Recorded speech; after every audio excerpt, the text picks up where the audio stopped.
Hidup Nara. Nara menatap bingung saat deru mesin mobil Milan telah terhenti di sebuah parkiran mall mewah. "Kak Milan, untuk apa kita ke sini?" Tanya Nara tak mengerti Milan membawanya ke sebuah mall untuk kalangan kelas atas. Rencana awal Milan berubah. Mulanya, dia akan membawa Nara memperlihatkan rumah baru hadiah darinya.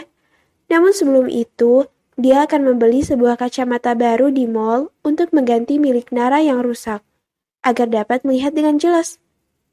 "Ayo turun," ajak Milan. "Kak Milan, untuk apa turun?" Tanya Nara lagi. "Kita akan beli kacamata baru," jelas Milan. "Kacamata baru? Untuk siapa?"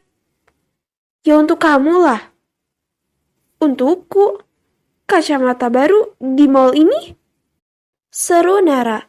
Tahu semua barang yang ada di dalam adalah barang dari brand terkenal. Ia mana mampu. "Nggak perlu kak, aku bisa membelinya di pinggir jalan, di pasar atau dimanapun." Tolak Nara dengan cepat melambaikan kedua tangannya. "Di pinggir jalan?" Seru Milan menatap Nara seakan tak percaya akan membeli kacamata di pinggir jalan. "Iya kak, di sana bagus-bagus, murah lagi." Papar Nara, dia bisa jantungan jika melihat harga kacamata di mall ini. Milan menarik nafas berat. "Di sini yang terbaik. Sudah, kau tenang saja. Aku yang akan membelikanmu." Tekan Milan menatap tajam pada Nara. Milan hendak turun lebih dulu. Ia membuka pintu mobil, namun Nara mencegahnya. "Kak Milan, nggak perlu. Itu bukan kacamata minus. Itu hanya kacamata biasa. Sebenarnya mataku baik-baik saja." Ungkap Nara tentang keadaannya yang sebenarnya agar Milan berhenti. Dan benar saja. "Hah?" Milan tertegun mendengar ucapan Nara, lalu kembali pada posisi lurus di kursi kemudi, menatap Nara meminta penjelasan. Nara tidak rabun. Lalu, untuk apa dia memakai kacamata? "Kacamata itu hanya untuk penampilan." "Maksudmu?" Tanya Milan tak mengerti. Nara menarik nafas panjang. Demi tak masuk ke dalam mall mahal, dia akan membeberkan rahasianya. "Kakak, tahu kan almarhum ayahku pemabuk?" ucap Nara. Milan mengangguk. Dia tahu sekali karena telah menyelidiki siapa sahabat adiknya, termasuk Vino, yang hidup sendiri tanpa keluarga. Semua ia tahu. Karena alasan itulah, Milan tak suka pada Nara dulu. "Ayahku pemabuk, penjudi. Dia selalu berhutang hanya untuk bersenang-senang." Papar Nara mulai membuka memori hidupnya. Ia berhutang di mana-mana, hingga ibu pontang-panting untuk membayarnya.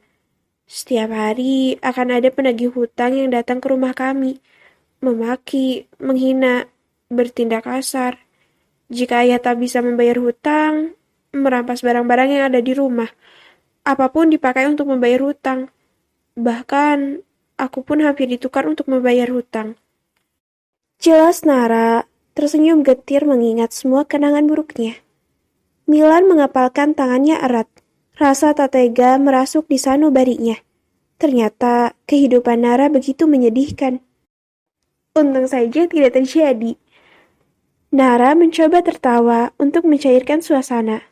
Namun, Milan hanya memasang wajah datar. "Karena itulah, ibu mendandani kami seperti ini. Memakaikan kacamata besar, padahal mata kami baik-baik saja. Rambut dikepang dua, serta baju kebesaran, agar tidak satupun orang tertarik. Dan kami selalu aman." Sungguh, Milan sangat menyesal telah membenci Nara sebelumnya karena dia anak pemabuk.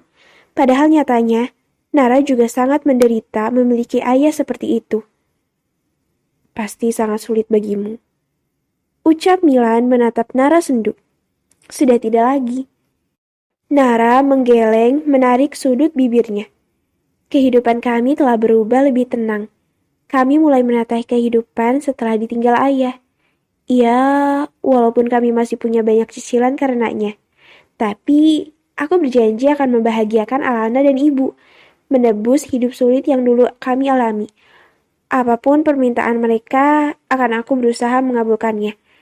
Ini saatnya mereka bahagia.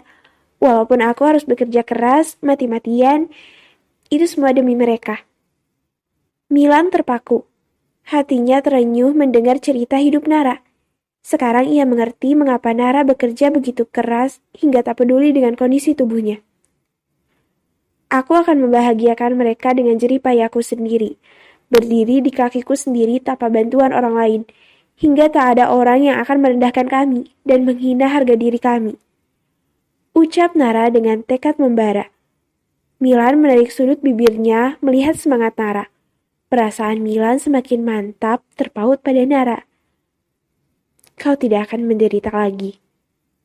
Milan mengelus rambut Nara lembut diiringi senyuman. Wajah Nara terasa panas, mendapatkan perlakuan manis dari Milan. Ia membuang pandangannya, tak ingin Milan melihat wajahnya yang merona.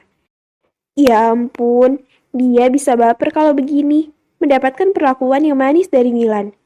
Milan membuka pintu mobil, kemudian turun lebih dulu. Milan merogoh kantung celananya, mengeluarkan kunci rumah yang ia persiapkan untuk keluarga Nara. Niat untuk memberikan Nara sebuah rumah ia urungkan. Istrinya pasti akan menolak pemberiannya. Dia tidak akan pernah menerimanya. Milan mendesah kasar menatap kunci rumah itu, kemudian memasukkannya ke dalam saku celananya. Milan mengitari mobil, melangkah membuka pintunya untuk Nara. Ayo turun. Ajak Milan membungkuk menatap Nara yang masih duduk manis di dalam mobil. Kenapa kak? Saya nggak butuh kacamata. Kekeh Nara. Sudah bercerita panjang lebar, masih disuruh turun. Hari ini kita akan kencan. Ucap Milan singkat. Jedar. Jantung Nara seakan langsung terjun bebas ke dasar perut. Mulut Nara sedikit terbuka mendengar pemuda ini mengajaknya kencan. Kencan? Bukankah kata itu hanya untuk pasangan?